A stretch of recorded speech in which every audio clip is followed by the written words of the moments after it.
Welcome to the debate.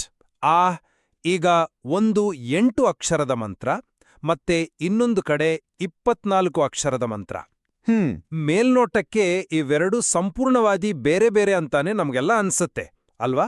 ಆದ್ರೆ ಒಂದು ಮಂತ್ರದ ಒಡಲಲ್ಲಿ ಅಂದ್ರೆ ಅದರ ಪ್ರತಿಯೊಂದು ಅಕ್ಷರದ ಹಿಂದೆಯೂ ಇನ್ನೊಂದು ಮಂತ್ರದ ಅಕ್ಷರಶಃ ಭೌತಿಕ ಡಿಎನ್ಎ, ಅದೇ ಆ ಡಿಎನ್ಎ ಅಡಗಿದೆ ಅಂತ ಹೇಳಿದ್ರೆ ನೀವು ನಂಬ್ತೀರಾ? ಖಂಡಿತ.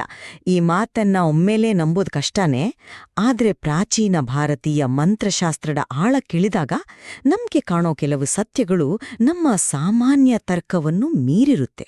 ಎಕ್ಸಾಕ್ಟ್ಲಿ. ಹೌದು. ಇವತ್ತು ನಾವು ವಿಜಯೇಂದ್ರ ರಾಮನಾಥ ಭಟ್ಟರು ಸಂಪಾದಿಸಿರುವ ಸಂಧ್ಯಾವಂದನೆಯ ಅಂತರಂಗ ಸಂಪುಟ 2 ಅಂದ್ರೆ ಆ ಭಕ್ತಿಯುಕ್ತ ಜ್ಞಾನಯೋಗ, ಆ ಕೃತಿಯ 10ನೇ ಅಧ್ಯಾಯದ ಆಧಾರದ ಮೇಲೆ ಇದೇ ನಿಗೂಢವಾದ ವಿಷಯವನ್ನ ಒಡೆದು ನೋಡಲಿದ್ದೇವೆ. ನಿಖರವಾಗಿ. ಮತ್ತು ಇಂದಿನ ನಮ್ಮ ಚರ್ಚೆಯ ಕೇಂದ್ರ ಬಿಂದು ಕೂಡ ಇದೇ ಆಗಿದೆ. ಏನಂದ್ರೆ ಗಾಯತ್ರಿ ಮಂತ್ರ ನಾರಾಯಣಾಷ್ಟಕ್ಷರ ಮಂತ್ರದ ನೇರ ಮತ್ತು ಭೌತಿಕ ಅಭಿವ್ಯಕ್ತಿಯೇ. ಈ ಬಗ್ಗೆ ನನ್ನ ನಿಲುವು ಬಹಳ ಸ್ಪಷ್ಟವಾಗಿದೆ. ಓಕೆ, ಹೇಳಿ.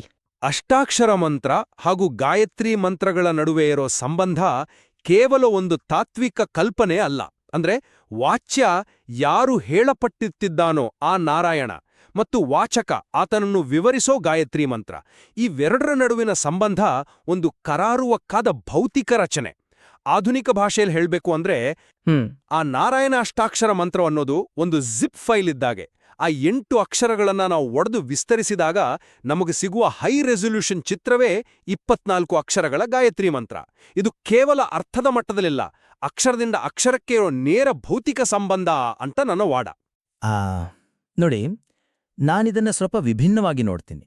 ನಿಮ್ಮ ಆ ಜಿಪ್ ಫೈಲ್ ಉದಾಹರಣೆ ಇದೆಯಲ್ಲ, ಅದು ಕೇಳಕ್ ಬಹಳ ಆಕರ್ಷಕವಾಗಿದೆ. ಹೌದು. ಮಂತ್ರಗಳ ನಡುವಿನ ಈ ಅದ್ಭುತವಾದ ಸಂಬಂಧವನ್ನ ನಾನು ಕೂಡ ಅಪಾರವಾಗಿ ಗೌರವಿಸ್ತೀನಿ.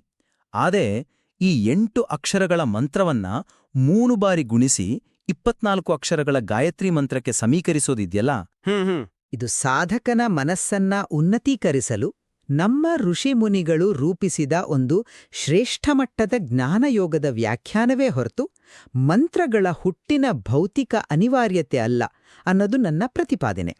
ಯಾಕಂದ್ರೆ ಗಾಯತ್ರಿ ಮಂತ್ರಕ್ಕೆ ಋಗ್ವೇದದಲ್ಲಿ ತನ್ನದೇ ಆದ ಸ್ವತಂತ್ರ ಅಸ್ತಿತ್ವ ಇದೆ. ಆದ್ರೆ ಇವೆರಡನ್ನು ಬೆಸೆಯೋದು ಕೇವಲ ಒಂದು ತಾತ್ವಿಕ ಸೇತುವೆ ಹೊರತು ಭೌತಿಕ ವಿಕಾಸ ಅಲ್ಲ. ನೀವು ಇದನ್ನು ಕೇವಲ ಜ್ಞಾನಯೋಗದ ವ್ಯಾಖ್ಯಾನ ಅಂತ ಬಹಳ ಸುಲಭವಾಗಿ ತಳ್ಳಿ ಹಾಕ್ತಿದ್ದೀರಂತ ನಂಗನ್ಸತ್ತೆ. ಆದ್ರೆ ತಂತ್ರಸಾರ ಸಂಗ್ರಹದ ಉಲ್ಲೇಖವನ್ನ ಇಟ್ಕೊಂಡು ಈ ಕೃತಿ ಮಾಡೋ ವಾದವನ್ನ ನಾವು ಗಂಭೀರವಾಗಿ ಪರಿಗಣಿಸಬೇಕು. ಓಕೆ, ನೋಡೋಣ. ನಾರಾಯಣಾಷ್ಟಾಕ್ಷರವಾಚ್ಯ ಮೂರ್ತಿರ್ ಗುಹಾಶಯೋ ನಹ ಅಂತ ಕೃತಿ ಸ್ಪಷ್ಟವಾಗಿ ಹೇಳುತ್ತೆ. ಅಂದ್ರೆ 8 ಅಕ್ಷರಗಳಾದ ಓಂ ನಮೋ ನಾರಾಯಣಾಯ ಮಂತ್ರವನ್ನ ನೀವು ಜಾಗೃತ, ಸ್ವಪ್ನ, ಸುಷುಪ್ತಿ ಈ 3 ನೆಲೆಗಳಲ್ಲಿ ಉಚ್ಚರಿಸಿದಾಗ ಸಿಗುವ ಪ್ರತಿಯೊಂದು ಅಕ್ಷರವು ಗಾಯತ್ರಿಯ ಪ್ರತಿಯೊಂದು ಅಕ್ಷರದ ಹಿಂದಿರುವ ಶಕ್ತಿಯಾಗಿದೆ. ಇದು ಕೇವಲ ಕಲ್ಪನೆ ಅಲ್ಲ, ಇದು ಭಾಷೆಯ ಗಣಿತ ಮತ್ತು ವಿಜ್ಞಾನ. 8 ಅಕ್ಷರಗಳು ಆಕಸ್ಮಿಕವಾಗಿ 24 ಆಗೋದಿಲ್ಲ. ಇದು ಕೇವಲ ವ್ಯಾಖ್ಯಾನ ಆಗಿದ್ರೆ ಇಷ್ಟು ನಿಖರವಾದ ಜೋಡಣೆ ಹೇಗೆ ಸಾಧ್ಯ ಆಗುತ್ತಿತ್ತು? ಗಣಿತದ ಲೆಕ್ಕಾಚಾರ ಕೇಳೋಕೆ ಚೆನ್ನಾಗಿದೆ, ನಾನು ಒಪ್ತೀನಿ. ಆದ್ರೆ ಕೇವಲ 3ರಿಂದ ಗುಣಿಸಿದ ತಕ್ಷಣ ಒಂದು ಮಂತ್ರ ಇನ್ನೊಂದರ ಭೌತಿಕ ಮೂಲ ಅಂತ ಹೇಳೋದು ಎಷ್ಟರ ಮಟ್ಟಿಗೆ ಸರಿ? ಯಾಕಲ್ಲ? ಯಾಕಂದ್ರೆ ನೀವು ಜಾಗೃತ, ಸ್ವಪ್ನ, ಸುಷುಪ್ತಿ ಅನ್ನೋ 3 ಪ್ರಜ್ಞಾನೆಲೆಗಳ ಬಗ್ಗೆ ಹೇಳಿದ್ರಿ. ಎಚ್ಚರ, ಕನಸು ಮತ್ತು ಗಾಢನಿದ್ರೆ. ಈ 3 ಅವಸ್ಥೆಗಳ ಮೂಲಕ ಪರಮಾತ್ಮನನ್ನ ಧ್ಯಾನಿಸೋದು ಉಪನಿಷತ್ತುಗಳ ಕಾಲದಿಂದಲೂ ನಡೆದುಕೊಂಡು ಬಂದಿರೋ ಪ್ರಕ್ರಿಯೆ. ಹೌದು. ಆದ್ರೆ ಒಂದು ಮಂತ್ರದ ಮೂಲ ಸ್ವರೂಪ 8 ಅಕ್ಷರಗಳು, ಅದನ್ನ ಉದ್ದೇಶಪೂರ್ವಕವಾಗಿ 3 ಬಾರಿ ಹೇಳಿ 24ಕ್ಕೆ ತಂದು ನಿಲ್ಲಿಸಿ ಮತ್ತೊಂದು ಸ್ವತಂತ್ರವಾದ 24 ಅಕ್ಷರಗಳ ಗಾಯತ್ರಿ ಮಂತ್ರಕ್ಕೆ ಹೋಲಿಸೋದು ಒಂದು ಇಂಟರ್ಪ್ರಿಟಿವ್ ಮೆಕ್ಯಾನಿಸಮ್, ಅಂದ್ರೆ ವ್ಯಾಖ್ಯಾನದ ತಂತ್ರ ಅಲ್ವಾ? ಆದ್ರೆ ಇದು ಸಾಧಕನಿಗೆ ಏಕಾಗ್ರತೆ ಮೂಡು ಹಾಗೆ ರೂಪಿಸಿದ ಒಂದು ಚೌಕಟ್ಟು. ಒಂದು ನಿಮಿಷ, ಆ ಚೌಕಟ್ಟು ಗಾಡಿಯಲ್ಲಿ ಕಟ್ಟಿದ್ದಲ್ಲವಲ್ಲ. ಜಾಗೃತ, ಸ್ವಪ್ನ, ಸುಷುಪ್ತಿ ಅನ್ನೋ 3 ಸ್ಥಿತಿಗಳನ್ನ ನಾವು ಕೇವಲ ಧ್ಯಾನದ ತಂತ್ರ ಅಂತ ಕರೆಯೋಕೆ ಸಾಧ್ಯವಿಲ್ಲ. ಮಂತ್ರಶಾಸ್ತ್ರದ ಪ್ರಕಾರ ನಾವು ಎಚ್ಚರವಾಗಿದ್ದಾಗ ಉಚ್ಚರಿಸೋ ಮಂತ್ರ ನಮ್ಮ ಜಾಗೃತ ಪ್ರಜ್ಞೆಯನ್ನ ತಟ್ಟುತ್ತೆ. ಕರೆಕ್ಟ್. ಅದೇ ಮಂತ್ರವನ್ನ ನಾವು ಸ್ವಪ್ನಾವಸ್ಥೆಯ ಅಂದ್ರೆ ನಮ್ಮ ಉಪಪ್ರಜ್ಞೆ ನೆಲೆಯಲ್ಲಿ ಅನುಸಂಧಾನ ಮಾಡಿದಾಗ ಅದರ ಆಯಾಮನೇ ಬದಲಾಗುತ್ತೆ. ಇನ್ನು ಸುಷುಪ್ತಿ ಅಂದ್ರೆ ಗಾಢನಿದ್ರೆ ನಮ್ಮ ಅಸ್ತಿತ್ವದ ಅತ್ಯಂತ ಆಳವಾದ ನೆಲೆಯಲ್ಲಿ ಅದೇ ಅಷ್ಟಾಕ್ಷರವನ್ನ ಕಂಡಾಗ ಆ 8 ಅಕ್ಷರಗಳು ತಮ್ಮ ಸಂಪೂರ್ಣ ಶಕ್ತಿಯನ್ನು ತೆರೆದಿಡ್ತವೆ. ಆ 3 ನೆಲೆಗಳ ಒಟ್ಟು ಮೊತ್ತವೇ ಗಾಯತ್ರಿಯ 24 ಅಕ್ಷರಗಳು. ಇದು ಕೇವಲ ಮಾನವನ ಬುದ್ಧಿ ಕಟ್ಟಿಕೊಟ್ಟ ಸಮೀಕರಣ ಅಲ್ಲ, ಇದು ಶಬ್ದಬ್ರಹ್ಮದ ನೈಸರ್ಗಿಕ ನಿಯಮ. ನಾನು ಆ ನಿಯಮದ ಸೌಂದರ್ಯವನ್ನ ಅಲ್ಲಗಳೆಯುತ್ತಿಲ್ಲ. ನಿಮ್ಮ ವಿವರಣೆಯಂತೆ ಜಾಗೃತ, ಸ್ವಪ್ನ ಮತ್ತು ಸುಷುಪ್ತಿಗಳ ಮೂಲಕ ಅಷ್ಟಾಕ್ಷರವನ್ನ ವಿಸ್ತರಿಸಿದಾಗ ಅದು ಸಾಧಕನ ಅಂತರಂಗವನ್ನ ಶುದ್ಧೀಕರಿಸುತ್ತೆ ಅನ್ನೋದು ಸತ್ಯ. ಎಕ್ಸಾಕ್ಟ್ಲಿ. ಆದ್ರೆ ಈ ಪ್ರಕ್ರಿಯೆಯನ್ನ ಭಾಷಾಶಾಸ್ತ್ರದ ಭೌತಿಕ ತಳಹದಿಯ ಮೇಲೆ ನಿಲ್ಸೋದು ಕಷ್ಟ ಅನ್ಸುತ್ತೆ. ಗಾಯತ್ರಿ ಮಂತ್ರದಲ್ ಬರೋ ಸವಿತುಹು, ವರೇಣ್ಯಂ, ಭರ್ಗಃ ಮುಂತಾದ ಪದಗಳಿಗೆ ನಾರಾಯಣನ ಗುಣಲಕ್ಷಣಗಳನ್ನ ಅನ್ವಯಿಸಿರೋದನ್ನ ನೋಡಿ. ನೋಡಿ. ಉದಾಹರಣೆಗೆ ಕೃತಿಯು ವಿವರಿಸೋ ಹಾಗೆ ಸವಿತುಹು ಅಂದ್ರೆ ಜಗತ್ತನ್ನ ಪ್ರೇರಿಸುವವನು, ಭರ್ಗಃ ಅಂದ್ರೆ ನರರ ಸಮೂಹಕ್ಕೆ ಪೋಷಕನಾಗಿರುವವನು ಅನ್ನೋ ಅರ್ಥವನ್ನ ನಾರಾಯಣ ಪದಕ್ಕೆ ಬೆಸೆಯಲಾಗಿದೆ. ಹೌದು. ಇದು ಬೌದ್ಧಿಕವಾಗಿ ಬಹಳ ತೃಪ್ತಿ ನೀಡುವ ತಾತ್ವಿಕ ವಿಶ್ಲೇಷಣೆ. ಅಂದ್ರೆ ಋಷಿಗಳು ಗಾಯತ್ರಿಯ ಅರ್ಥದೊಳಗೆ ನಾರಾಯಣನನ್ನ ಕಂಡಿದ್ದಾರೆ. ಇದು ದರ್ಶನವೇ ಹೊರತು ಶಬ್ದಗಳ ಉತ್ಪತ್ತಿಯಲ್ಲ. ಇಲ್ಲ. ನಿಮ್ಮ ವಾದಕ್ಕೆ ಪುಷ್ಟಿ ನೀಡಲು ನೀವು ಕೇವಲ ಅರ್ಥಗಳ ಮೇಲ್ಮೈಯನ್ನ ಮಾತ್ರ ನೋಡ್ತಿದ್ದೀರಿ. ಆದ್ರೆ ಕೃತಿಯು ಕೇವಲ ಅರ್ಥದ ಸಮಾನಾಂತರತೆಯನ್ನ ಮಾತ್ರ ಹೇಳ್ತಿಲ್ಲ. ಮತ್ತೆ ಏನೇನ್ ಹೇಳ್ತಿದೆ? ಅಕ್ಷರಗಳ ಸಂಕೀರ್ಣ ಜೋಡಣೆಯನ್ನ, ಅಂದ್ರೆ ಆ ಕರಾರುವಕ್ಕಾದ ಸಿಮ್ಯಾಂಟಿಕ್ ಮ್ಯಾಪಿಂಗ್ ಅನ್ನ ಬಹಳ ಸ್ಪಷ್ಟವಾಗಿ ತೋರಿಸುತ್ತೆ. ನಾನು ನಿಮ್ಗೆ ಕೃತಿಯಿಂದಲೇ ನೇರ ಉದಾಹರಣೆಗಳನ್ನ ಕೊಡ್ತೀನಿ. ಅಷ್ಟಾಕ್ಷರದ ಮೊದಲನೇ ಅಕ್ಷರ ಓಂ. ಇದರ ಅರ್ಥ ಅಶೇಷ ಗುಣಗಳಿಗೆ ಆಧಾರ. ಈಗ ಗಾಯತ್ರಿಯ ಮೊದಲ ಅಕ್ಷರವನ್ನ ತಗೊಳ್ಳಿ, ಅದು ತತ್. ಓಕೆ. ಈ ಕೃತಿಯು ವಿವರಿಸೋ ಹಾಗೆ ತತ್ ಅಂದ್ರೆ ಭಗವಂತನಲ್ಲಿ ಕೇವಲ ಸಕಲ ಗುಣಗಳಿರೋದಲ್ಲ, ಆ ಗುಣಗಳೂ ಗುಣತಃ, ದೇಶತಃ, ಕಾಲತಃ ವ್ಯಾಪ್ತಿ ಹೊಂದಿವೆ. ಅಂದ್ರೆ ಓಂಕಾರದ ಬೀಜಾರ್ಥವೂ ತತ್ ಎನ್ನೋ ಅಕ್ಷರದಲ್ಲಿ ವಿಸ್ತಾರಗೊಂಡಿದೆ. ಕೇವಲ ಒಂದು ಮೇಲ್ನೋಟದ ವ್ಯಾಖ್ಯಾನ ಆಗಿದ್ರೆ ಮೊದಲ ಅಕ್ಷರಕ್ಕೆ ಮೊದಲ ಅಕ್ಷರವೇ ಇಷ್ಟು ನಿಖರವಾಗಿ ಹೇಗೆ ಹೊಂದಾಣಿಕೆ ಆಗ್ತಿತ್ತು? ಅದು ಒಂದು ಅದ್ಭುತವಾದ ಹೊಂದಾಣಿಕೆ. ಹೌದು. ಆದ್ರೆ ಒಂದ್ ನಿಮಿಷ, ನಾನಿನ್ನೊಂದು ಉದಾಹರಣೆ ಕೊಡ್ತೀನಿ. ಎರಡನೇ ಅಕ್ಷರವನ್ನ ನೋಡಿ. ಅಷ್ಟಾಕ್ಷರದ ಎರಡನೇ ಅಕ್ಷರ ನ ಅಂದ್ರೆ ನಮೋಪದದ ನ. ನ ಅಂದ್ರೆ ನಮ್ರತೆ, ಭಗವಂತನ ಭಕ್ತವಾತ್ಸಲ್ಯ. ಇದು ಗಾಯತ್ರಿಯ ಎರಡನೇ ಅಕ್ಷರವಾದ ಸಕಾರದೊಡನೆ ಸೇರುತ್ತೆ. ಸ ಅಂದ್ರೆ ಸ್ವರೂಪ, ಆತನ ಅನಂತ ಗುಣಗಳಿಂದ ಕೂಡಿದ ಸ್ವರೂಪ. ಭಗವಂತನ ಪರಮೈಶ್ವರ್ಯ ಮತ್ತು ಆತನ ನಮ್ರತೆ ಇವೆರಡನ್ನೂ ಬೆಸೆಯುತ್ತವೆ. ಇಷ್ಟು ನಿಖರವಾದ ಅಕ್ಷರ ಅಕ್ಷರಕ್ಕೂ ಇರೋ ಆಳವಾದ ಜೋಡಣೆ ಕೇವಲ ಮಾನವ ನಿರ್ಮಿತ ಕಲ್ಪನೆಯಾಗಿರೋಕೆ ಸಾಧ್ಯವೇ ಇಲ್ಲ. ಇದು ಪ್ರಕೃತಿಯ ನಿಯಮದಷ್ಟೇ ನಿಖರವಾದ ವಿಜ್ಞಾನ. ನೀವಿದನ್ನ ಕೇವಲ ತಾತ್ವಿಕ ಸೇತುವೆ ಅಂತ ಕರೆಯೋದು ಈ ವಿಜ್ಞಾನವನ್ನ ಕಡಿಮೆ ಅಂದಾಜು ಮಾಡಿದಂತೆ. ನಾನು ಆ ವಿಜ್ಞಾನವನ್ನ ಕಡಿಮೆ ಅಂದಾಜು ಮಾಡ್ತಿಲ್ಲ. ಆದ್ರೆ ನೀವ್ ಎತ್ತಿರೋ ಉದಾಹರಣೆಗಳು ನನ್ನ ವಾದವಾದ ಇದು ದೇವತಾಶಾಸ್ತ್ರೀಯ ಸಮನ್ವಯ ಅಂದ್ರೆ ಆ ಥಿಯೋಲಾಜಿಕಲ್ ಸಿಂಥೆಸಿಸ್ ಎಂಬುದನ್ನೇ ಇನ್ನಷ್ಟು ಬಲಪಡಿಸುತ್ತೆ. ಹೇಗೆ? ನೀವು ಬಹಳ ಸುಲಭವಾಗಿ ಹೊಂದಿಕೆಯಾಗುವ ಓಂ ಮತ್ತು ತತ್ ಉದಾಹರಣೆಗಳನ್ನ ಕೊಟ್ಟಿದ್ದೀರಿ. ಆದ್ರೆ ಇದೇ ಕೃತಿಯಲ್ಲಿರೋ ಮತ್ತೊಂದು ಅತ್ಯಂತ ಸಂಕೀರ್ಣವಾದ ಉದಾಹರಣೆಯ ಕಡೆಗೆ ನಾನು ನಿಮ್ಮ ಗಮನ ಸೆಳಿತೀನಿ. ಅಷ್ಟಾಕ್ಷರದ 8ನೇ ಅಕ್ಷರ ಅಂದ್ರೆ ಓಂ ನಮೋದಲ್ಲಿ ಗೊರೋ ಮೋಕಾರವನ್ನ ತಗೊಳ್ಳಿ. ಹೌದು, ಮೋಕಾರದ ವಿವರಣೆ ಕೃತಿಯಲ್ಲಿದೆ. ಕೃತಿಯ ಪ್ರಕಾರ ಮೋ ಅನ್ನೋದು ಮಕಾರ ಮತ್ತು ಉಕಾರಗಳ ಸಂಯೋಜನೆ. ಇದು ಭಗವಂತನ ಉಗ್ರ ರೂಪವನ್ನ ಮತ್ತು ಪ್ರಳಯಕಾಲದ ಭಯಂಕರತೆಯನ್ನ ಸೂಚಿಸುತ್ತೆ. ಕರೆಕ್ಟ್. ಈಗ ಇದನ್ನ ಗಾಯತ್ರಿಯ 3ನೇ ಅಕ್ಷರ ವಿಕಾರಕ್ಕೆ ಹೋಲಿಸಲಾಗಿದೆ. ವಿ ಅಂದ್ರೆ ವಾಕಾರದಿಂದ ವರನಾಮಕ ಅಂದ್ರೆ ವರಪ್ರದಾಯಕ ಮತ್ತು ಈಕಾರದಿಂದ ಇಂದ್ರನಾಮಕ ಅಂತ ವಿವರಿಸಲಾಗಿದೆ. ಒಮ್ಮೆ ಆಲೋಚಿಸಿ. ಒಂದು ಕಡೆ ಪ್ರಳಯಕಾಲದ ಉಗ್ರರೂಪ, ಇನ್ನೊಂದು ಕಡೆ ಭಕ್ತರಿಗೆ ವರ ನೀಡುವ ವರದಾಯಕ ರೂಪ. ಇವೆರಡೂ ಮೇಲ್ನೋಟಕ್ಕೆ ತದ್ವಿರುದ್ಧವಾದ ಗುಣಲಕ್ಷಣಗಳು ಅಲ್ವಾ? ಹೌದು. ಇವೆರಡನ್ನೂ ಋಷಿಗಳು ಹೇಗೆ ಬಸದಿದ್ದಾರೆ ಗೊತ್ತೇ? ಭಗವಂತನ ಉಗ್ರತೆ ಅಂದ್ರೆ ಅದು ಲೌಕಿಕ ಕೋಪ ಅಲ್ಲ, ಅದು ಅಜ್ಞಾನವನ್ನ ದಹಿಸುವ ಶಕ್ತಿ. ಆ ಅಜ್ಞಾನವನ್ನ ದಹಿಸಿದ ನಂತರವೇ ಆತ ಭಕ್ತನಿಗೆ ವರವನ್ನ ಕರುಣಿಸಲು ಸಾಧ್ಯ. ಎಕ್ಸಾಕ್ಟ್ಲಿ. ಅಂದ್ರೆ ಆತನ ಉಗ್ರತೆಯೇ ಆತನ ವರದಾಯಕ ಗುಣದ ಮೂಲ. ಇದು ಎಷ್ಟು ದೊಡ್ಡ ಬೌದ್ಧಿಕ ಮತ್ತು ತಾತ್ವಿಕ ಜಿಗಿತ ನೋಡಿ.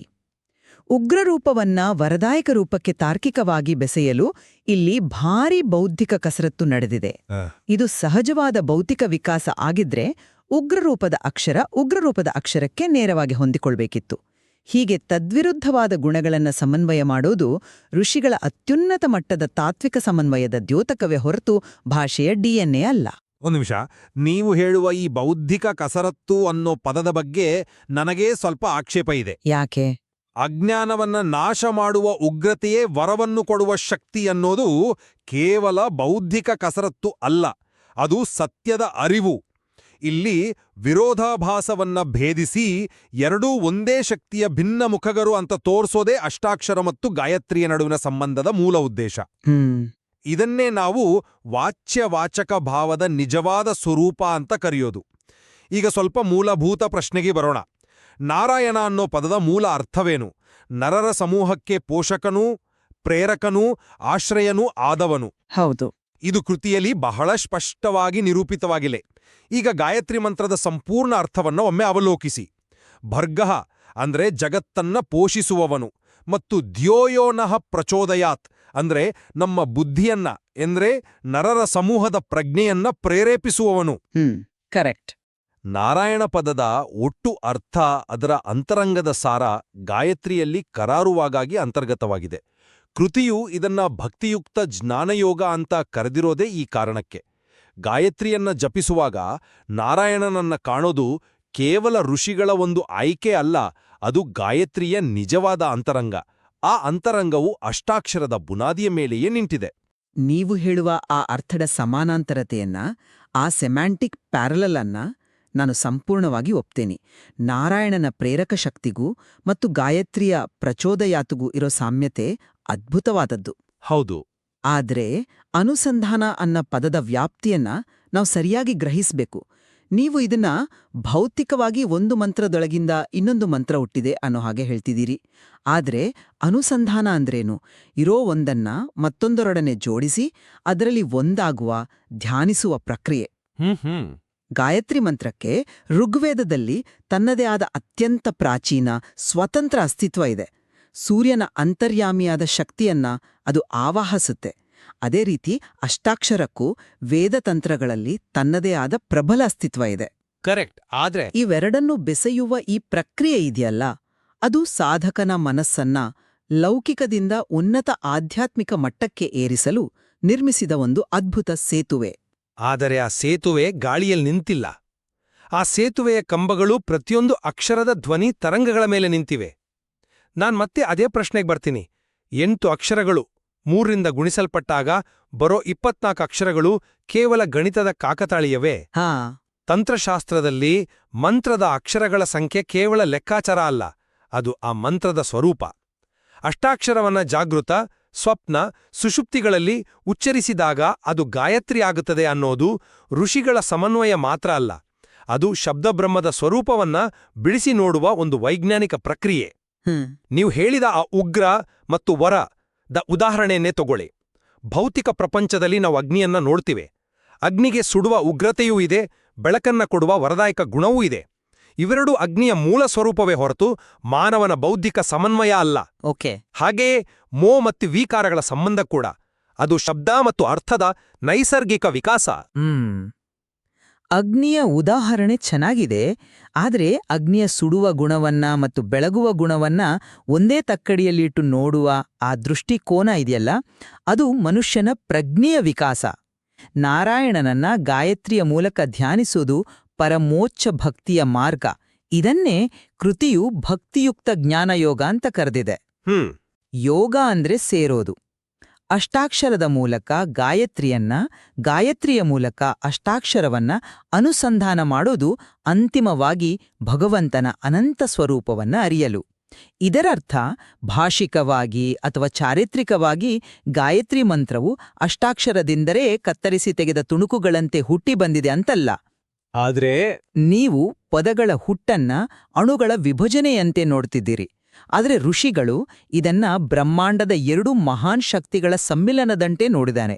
ಇದು ಭೌತಿಕ ಹೋಲಿಕೆಗಿಂತ ಮಿಗಿಲಾದ ದರ್ಶನ. ನೋಡಿ, ನಾನು ಪದಗಳ ಹುಟ್ಟನ್ನ ಅಣುಗಳ ವಿಭಜನೆಯಂತೆ ನೋಡ್ತಿಲ್ಲ. ಬದಲಿಗೆ 2 ಒಂದೇ ಮೂಲ ತತ್ವದ 2 ಭಿನ್ನ ಭೌತಿಕ ಅಭಿವ್ಯಕ್ತಿಗಳು ಅನ್ನೋದು ನನ್ನ ವಾದ.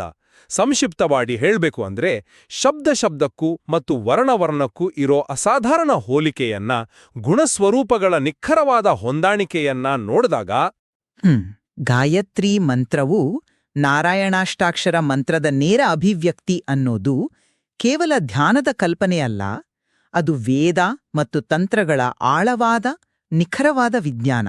ಓಕೆ. ಈ ವಿಜ್ಞಾನವು ನಾವು ಮೇಲ್ನೋಟಕ್ಕೆ ಕಾಣುವ ಭಾಷಾಶಾಸ್ತ್ರಕ್ಕೂ ಮೀರಿದ್ದು. 8 ಅಕ್ಷರಗಳು ಮನುಷ್ಯನ 3 ಪ್ರಜ್ಞಾಸ್ಥಿತಿಗಳ ಮೂಲಕ ಹಾದೋದಾಗ 24 ಅಕ್ಷರಗಳ ಗಾಯತ್ರಿಯಾಗಿ ರೂಪುಗೊಳ್ಳೋದು ಪ್ರಕೃತಿಯ ನಿಯಮ. ಆ ಜಿಪ್ ಫೈಲ್ ಅನ್ಜಿಪ್ ಆದಂತೆ ಅಷ್ಟಾಕ್ಷರವು ಗಾಯತ್ರಿಯಾಗಿ ಅರಳುತ್ತೆ. ನಿಮ್ಮ ಆ ನಿಖರತೆಯ ಶೋಧನೆಯನ್ನ ಮತ್ತು ಆ ವೈಜ್ಞಾನಿಕ ದೃಷ್ಟಿಕೋನವನ್ನ ನಾನು ಖಂಡಿತ ಗೌರವಿಸ್ತೀನಿ. ನನ್ನ ಸಾರಾಂಶ ಏನಂದ್ರೆ, ಈ ಕೃತಿಯಲ್ಲಿ ವಿವರಿಸಲಾದ ವಾಚ್ಯವಾಚಕ ಸಮನ್ವಯವು ಪ್ರಾಚೀನ ಋಷಿ ಮುನಿಗಳ ಅಸಾಧಾರಣ ಬೌದ್ಧಿಕ ಸಾಮರ್ಥ್ಯದ ಮತ್ತು ಜ್ಞಾನಯೋಗದ ದ್ಯೋತಕ. ವಿಭಿನ್ನ ಅಕ್ಷರಗಳನ್ನ, ಅರ್ಥಗಳನ್ನ, ಉಗ್ರ ಮತ್ತು ವರದಾಯಕದಂತಹ ತದ್ವಿರುದ್ಧ ಗುಣಗಳನ್ನ ಒಗ್ಗೂಡಿಸಿ ಸಾಧಕನಿಗೆ ನೀಡಲಾದ ಅತ್ಯುನ್ನತ ಧ್ಯಾನದ ಮಾರ್ಗವೇ ಈ ಅನುಸಂಧಾನ. ಇದು ಭೌತಿಕ, ಗಣಿತೀಯ ಹೋಲಿಕೆಗಿಂತ ಮಿಗಿಲಾದ ತಾತ್ವಿಕ ದರ್ಶನ ಮತ್ತು ಭಕ್ತಿಯ ದಾರಿಯಾಗಿದೆ. ಇದು ಮನುಷ್ಯನ ಪ್ರಜ್ಞೆಯನ್ನ ಪರಮಾತ್ಮನ ಕಡೆಗೆ ಕೊಂಡೊಯ್ಯಲು ನಿರ್ಮಿಸಿದ ಅತ್ಯಂತ ಸುಂದರವಾದ, ಕಲಾತ್ಮಕವಾದ ಮತ್ತು ಆಧ್ಯಾತ್ಮಿಕವಾದ ಸೇತುವೆ. ಇಬ್ಬರ ದೃಷ್ಟಿಕೋನಗಳೂ ಈ ಚರ್ಚೆಗೆ ತಮ್ಮದೇ ಆದ ಮೌಲ್ಯವನ್ನ ಒದಗಿಸಿವೆ.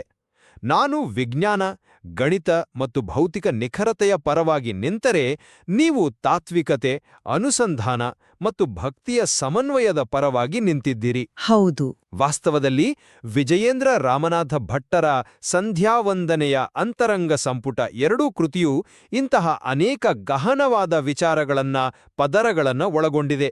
ನಾವು ಚರ್ಚಿಸಿದ ಈ ಓಂ ತತ್ ಅಥವಾ ಮೋ ವಿ ಅಕ್ಷರಗಳ ಸಂಬಂಧ ಕೇವಲ ಒಂದು ಸಣ್ಣ ತುಣುಕು ಮಾತ್ರ. ಖಂಡಿತ.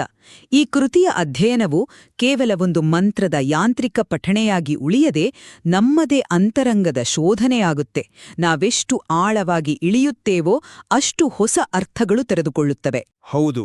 ಗಾಯತ್ರಿ ಮಂತ್ರ ಮತ್ತು ನಾರಾಯಣಾಷ್ಟಾಕ್ಷರ ಮಂತ್ರದ ನಡುವಿನ ಈ ಅದ್ಭುತ ಸಂಬಂಧವು ಒಂದು ಭೌತಿಕ ವಿಕಾಸವೋ ಅಥವಾ ಅತ್ಯುನ್ನತ ತಾತ್ವಿಕ ಸಮನ್ವಯವೋ ಅನ್ನೋ ಪ್ರಶ್ನೆಯನ್ನ ಮತ್ತು ಆ ಕುರಿತಾದ ಶೋಧನೆಯನ್ನ ನಮ್ಮ ಕೇಳುಗರ ವಿವೇಚನೆಗೆ ಮತ್ತು ಅವರದೇ ಆದ ಧ್ಯಾನದ ಅನುಭವಕ್ಕೆ ಬಿಡುತ್ತಾ ಇಂದಿನ ಈ ಬೌದ್ಧಿಕ ಸಂವಾದವನ್ನ ಮುಕ್ತಾಯಗೊಳಿಸೋಣ.